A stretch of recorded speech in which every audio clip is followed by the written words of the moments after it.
Air conditioning systems are used to regulate temperature and maintain optimal conditions.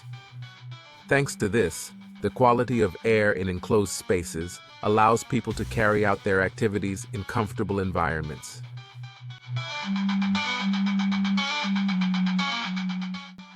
As an air conditioning technician, your job will be to provide preventive or corrective maintenance to equipment, ensuring they operate efficiently.